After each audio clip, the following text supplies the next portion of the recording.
O Senhor esteja convosco.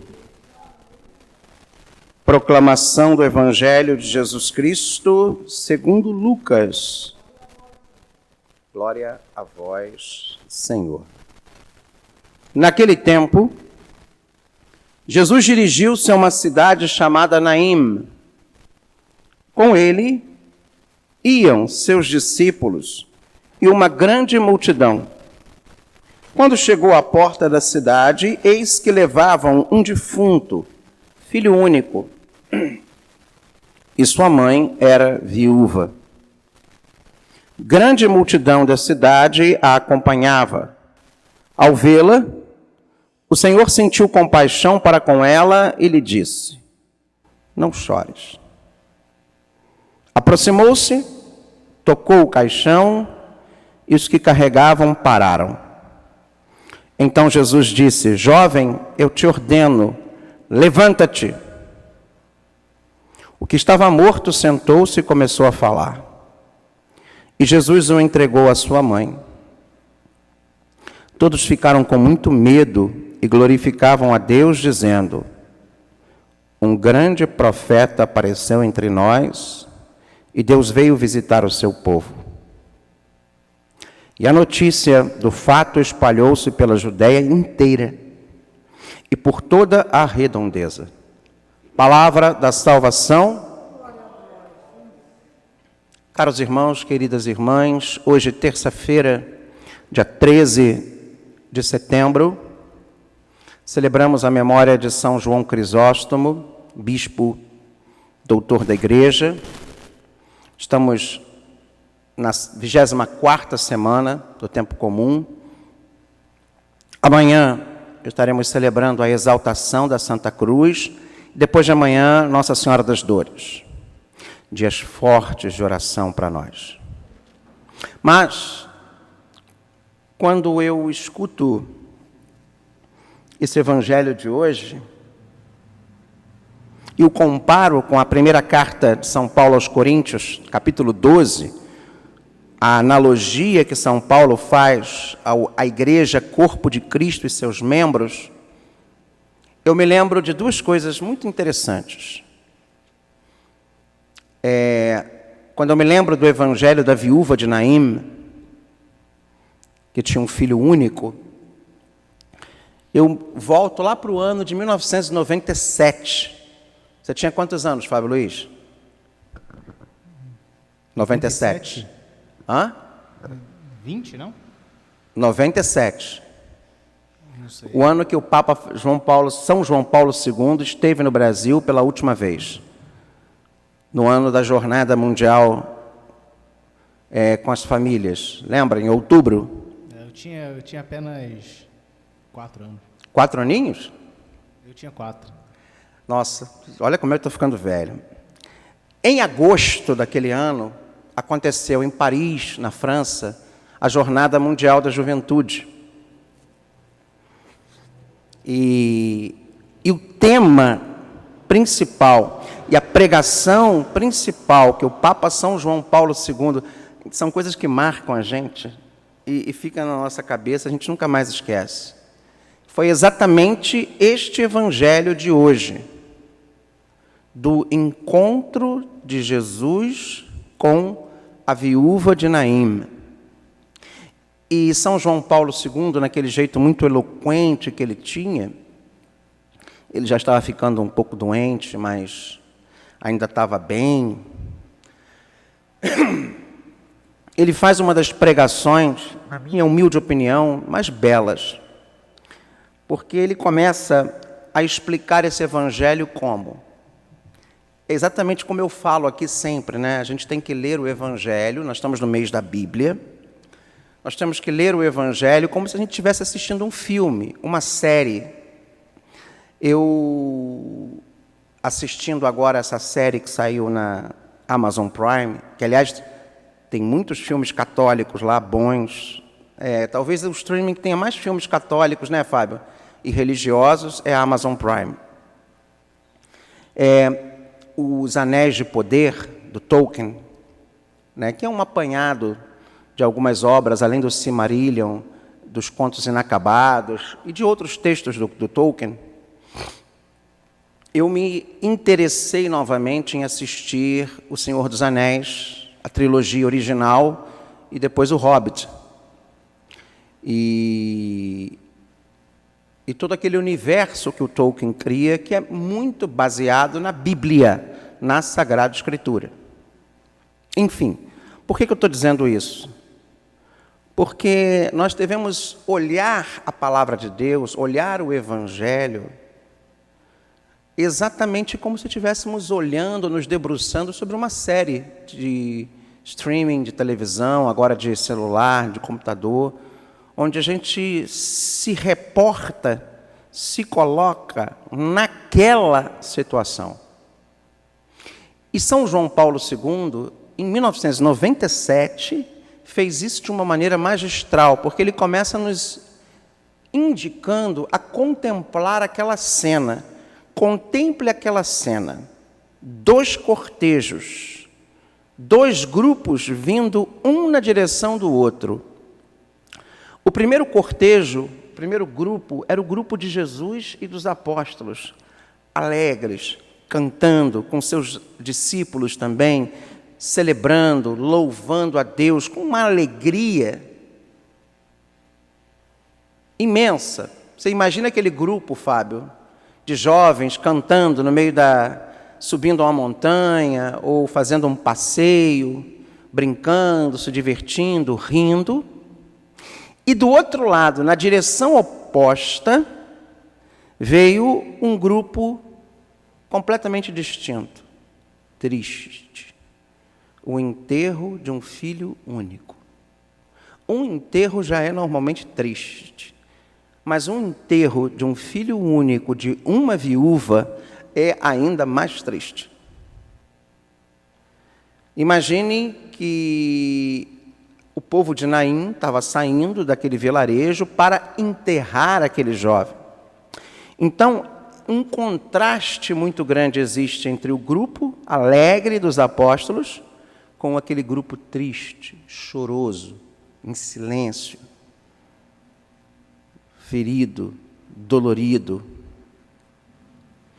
E, de repente, eis que se cruzam ou se encontram esses 2 grupos. O impacto deve ter sido uma coisa forte.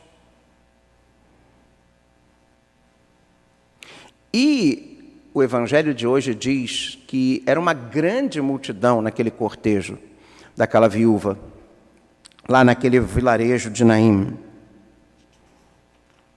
E, ao vê-la, olha que interessante, a multidão era imensa. A multidão era grande lá em Naim. Aquele cortejo tinha muitas pessoas, mas para quem Jesus olha? Quem Jesus fita o olhar? Para exatamente aquela viúva, aquela mulher, aquela mãe. Jesus, ele olha para quem tem que olhar. E quando Jesus tem que olhar para você, para mim, ele vai olhar diretamente nos nossos olhos. E Jesus, ao olhar para aquela mulher, vai ao encontro dela e diz: não chores. Jesus aproxima-se dela, aproxima-se do esquife, toca o caixão. Os que estavam carregando param. E então Jesus olha para aquele jovem morto e diz: jovem, eu te ordeno, levanta-te. Aliás, essa frase de Jesus foi, na verdade, o lema ou o tema daquela Jornada Mundial da Juventude. Jovem, levanta-te. Para você que se sente vivo, mas ao mesmo tempo morto. Para você que se está deitado no esquife, no caixão da sua depressão. para você que está deitado no esquife da sua tristeza, da sua angústia, da sua mágoa. A palavra de Jesus para nós hoje é: levanta-te. E aí o Evangelho diz, já voltou? Nossa. O que estava morto sentou-se e começou a falar. E Jesus o entregou à sua mãe. Olha que bonito. Jesus transforma aquela tristeza, aquela dor em quê? Em alegria. Mas para que isso aconteça, precisamos ouvir de Jesus. Primeiro precisamos ser olhados, nos sentirmos olhados por Jesus. Quando eu me sento ali, naquela cadeira atrás, vocês não estão vendo, onde eu faço o atendimento diariamente aqui na igreja, eu olho direto para o Santíssimo. E às vezes eu me sinto ali, olhado por Jesus. E com certeza Jesus fala para mim: levanta-te. E se tem uma palavra que Jesus está falando hoje para você, levanta-te. Eu te ordeno. Senta, começa a falar, mas se levanta. Jesus entrega aquele jovem à sua mãe. Jesus teve compaixão daquela dor. Todos ficaram com muito medo e glorificavam a Deus, dizendo: um grande profeta apareceu entre nós e Deus veio visitar esse povo. E aí eu fico imaginando o prorromper, depois desse momento de ficarem completamente estupefactos, assustados, porque diante do milagre, do mistério, a gente se cala, a gente meio que paralisa, mas depois deve ter prorrompido ali um grande louvor, uma grande alegria, porque ali agora não eram mais dois cortejos, mas eram um só, de homens, mulheres, pessoas daquele vilarejo que viram a glória de Deus. E o que era triste transformou-se em louvor, em ação de graças.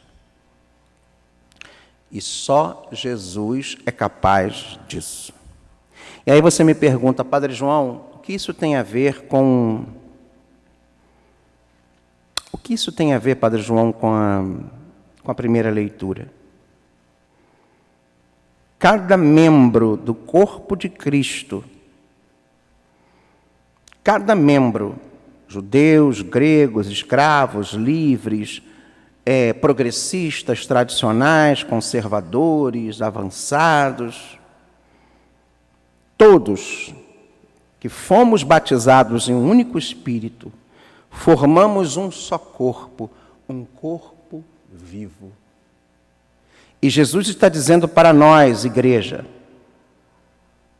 levanta-te.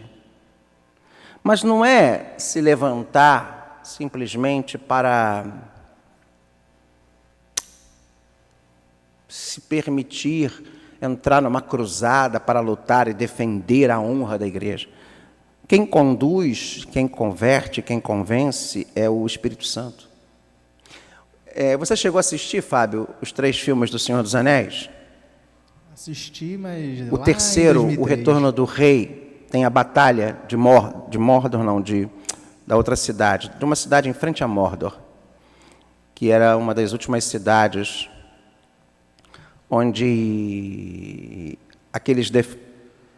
eles vão, na verdade, ali no exército do mal, que parecia imenso, cercando aquela cidade, e de repente o descendente lá dos... como é que era o nome dele? Que o personagem do Viggo Mortensen, que se torna o rei, eu esqueci o nome dele, ele vai até os fantasmas dos antigos, né, e trazem os fantasmas para lutar com aquele exército que parecia ser menor, e parecia ser destruído. Aquela metáfora dos fantasmas, na verdade, é quem? É o Espírito Santo. O Espírito Santo, ele conduz. Pode parecer que o mal está nos destruindo, pode parecer que o mal vai acabar conosco, pode parecer que o mal seja muito maior, mas o Espírito Santo, o espiritual, aquilo que não é deste mundo, ele comanda as nossas ações, ele nos capacita. É só lembrarmos na Bíblia daquela história tão bonita de quem? Golias, o gigante, e Davi. Golias parecia um guerreiro invencível. E é interessante porque, de maneira alguma, em momento algum, Davi se dirige a Golias como gigante. Davi chama Golias de incircunciso, Davi chama Golias de quê? De tudo, menos gigante. Gigante, para Davi, é Deus. E Deus, na pessoa de Jesus, capacita o fraco e o transforma em forte. Por isso, com aquelas pedrinhas, com uma espécie de um estilingue, uma funda, né, que se chama, Isso. num único golpe preciso, Davi acerta a cabeça de Golias, o cambaleia, o faz cair e depois corta-lhe a cabeça. Não foi a força, foi a destreza, foi a sabedoria, foi a inteligência, dom do Espírito Santo. E quando a gente escuta Jesus dizendo, jovem, levanta-te, ele está dizendo para nós, levanta-te porque eu vou te conduzir. Levanta-te porque eu vou te orientar. Até, em alguns momentos, te carregar nos braços. Como aquela história das pegadas nas areias. Agora, a mensagem que ele diz aqui para nós é, levanta-te igreja. Levanta-te grego, levanta-te escravo, levanta-te livre, levanta-te publicano, levanta-te incircunciso, levanta-te qualquer qualidade de católico, de cristão, levanta-te. Levanta-te para cumprir com o dom, a missão, não só de ensinar, mas a missão que Deus te deu. Levanta-te. Não permita que o mundo te destrua, te mate, te jogue para baixo. É como diz aquela música, eu vou encerrar aqui para não ficar longo o vídeo, nem o corte. O mundo pode até jogar você para baixo, fazer você chorar, mas Jesus te levanta, Jesus te reergue, Jesus te quer sorrindo.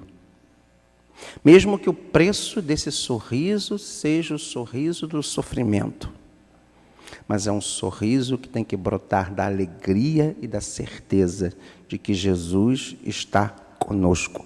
Aliás, cada momento da missa ele nos diz, nós dizemos, ele está no meio de nós. Ele não está lá, ele está aqui.